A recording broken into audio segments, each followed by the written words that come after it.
क्योंकि इस खंड खंड भारत को अखंड भारत के निर्माता, इस विश्व के वीर योद्धा सम्राट अशोक महाराज की जयंती के उपलक्ष्य में हम लोग आज एकत्र हुए हैं। और सर्वप्रथम मैं बधाई दूंगा कुशवाहा भावना फाउंडेशन के सदस्यों को कि जिन्होंने इस संगठन के नेतृत्व में सम्राट अशोक जयंती का आयोजन किया। यह काफी बधाई के पात्र है। और साथ ही साथ मैं बधाई दूंगा युवा मंच के माननीय अध्यक्ष जी को और पूरी उनकी टीम को, इन्होंने संयुक्त रूप से इस कार्यक्रम का आयोजन किया। आप भी बधाई के पात्र हैं। साथियों, विषय है कि हम लोग आपस में क्यों लड़ते हैं। मुझसे पूछना भी अभी जी मुझसे कहा, आप सब लोगों ने सुना कि हम लोग आपस में लड़ते हैं। भाई झगड़ा हर समाज में होता है, हर गांव में होता है, हर परिवार में होता है। हम आपकी एक बात से बहुत सहमत हैं जो आपने कहा कि जब अदर भाई किसी से झगड़ा होता है तो हम लोग एक संगठन के माध्यम से उसको एकत्र होकर के उस लड़ाई को लड़ने का काम करते हैं। मैं आपकी बात में सहमत हूं। मैं अपनी बात में शुरू करता हूं। माने मेरे आदर्श इस कुशवाहा समाज की आत्मान शान और इस जनपद ही नहीं, इस पूरे कुशवाहा समाज में अपनी बेताब छवि से अपनी अलग पहचान करने वाले आदरणीय राजेंद्र भैया जी का मैं शिष्य हूं। क्योंकि उन्हीं के आदर्श से मैंने सीखा है कि भाई जब तक सम्मान नहीं दोगे जब तक सम्मान आपको मिलेगा मिलेगा। फूल फेंकोगे तो फूल मिलेगा और पत्थर फेंकोगे तो पत्थर मिलेगा। साथियों, सर्वप्रथम करोड़ों करोड़ों दलितों पिछड़ों के मसीहा बाबा भीमराव अम्बेडकर के चरणों में नमन करते हुए शिक्षा त्याग दूत महात्मा ज्योतिराव फूले और माता सावित्रीबाई फूले के श्रद्धा सुमन अर्पित करते हुए मैं इस कार्यक्रम में निष्ठा करें आदरणीय श्री गुरुराम कुशवाहा जी और उनकी पूरी टीम को आभार और धन्यवाद प्रकट करता हूं जिन्होंने अपने बात रखने का अपने समय। और साथियों, इस देश में बहुत प्रकार के आया हुए, हर समाज से हुए, ठाकुर समाज से हुए, ब्राह्मण समाज से हुए, प्रजापति समाज से हुए। लेकिन अगर इस देश में सबसे बड़ा इतिहास है तो कुशवाहा साहब के मन से गुलाम मारी काची दारी हत्या कहलों कर इतिहास है। अब इतिहास उठा के देख लीजिएगा। अगर इतिहास सबसे बड़ा इतिहास है तो आप लोगों के भूलता है, आपके डीएनए का है।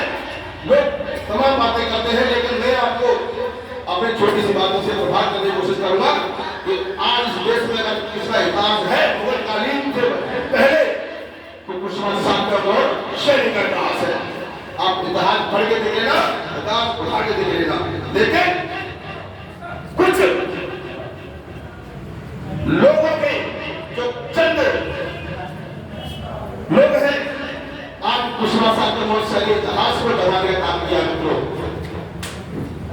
आज आप लोगों ने संगठन का आयोजन किया, एक नया फाउंडेशन तैयार किया, एक नई समिति तैयार की।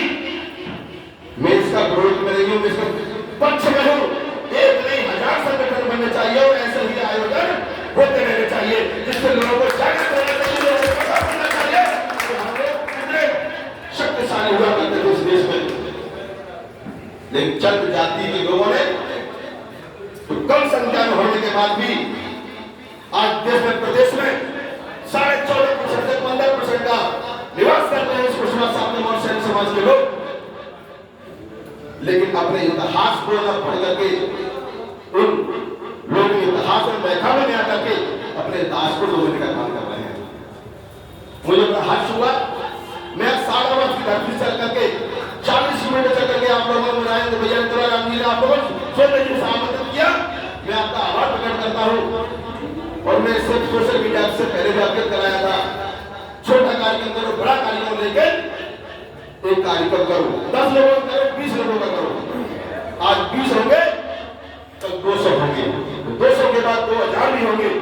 लेकिन इतिहास आज गवाह है, जिन लोगों ने संघर्ष किया है, मेहनत किया और बस संघर्ष हुआ। आज हम उस विषय पे करते हुए जिनकी लाख से सम्राट अशोक के चिन्ह से राष्ट्रीय चिन्ह बनता है, जिसके चिन्ह से हम लोग IAS PCS बनने का काम करते हैं। ये आपके महापुरुषों की दिन है, आपके इतिहास है। ये आप लोगों को गर्व होना चाहिए, हम लोगों को गर्व होना चाहिए। हम उस वंशज हैं जिसकी नाम से पूरे देश को संचालित किया जाता है, देश के अधिकारियों को संचालित किया जाता है, जिससे संविधान चलता है, उस देश के वंशज हैं हम लोग। लेकिन क्यों हम लोग अपने इतिहास को नहीं समझ पाए, पढ़ने का प्रयास नहीं करते हैं इतिहास को। हम ये कह रहे हैं शिक्षा वो शेरनी का दूध है जो पिएगा वो दहाड़ेगा, जो पिएगा वो दहाड़ेगा। चाहे वो दलित का हो, चाहे बीसी का हो, चाहे हाई कास्ट का हो, चाहे सुपर कास्ट का हो, कोई समाज का व्यक्ति हो, वो शिक्षा का दूध पिएगा, वो खरी पंचायत में नहीं बिल चौराहे में दहाड़ने का काम करेगा। मित्रों, साथियों, समय का अभाव है। मुझे बड़ा हर्ष और बड़े खुशी आज महसूस हो रही है। युवा मंच के अध्यक्ष भी हमारे बीच में बैठे हैं और राज्य मंत्री आप लोगों को मार्गदर्शन कर रहे हैं, राम जी आप लोगों को मार्गदर्शन कर रहे हैं।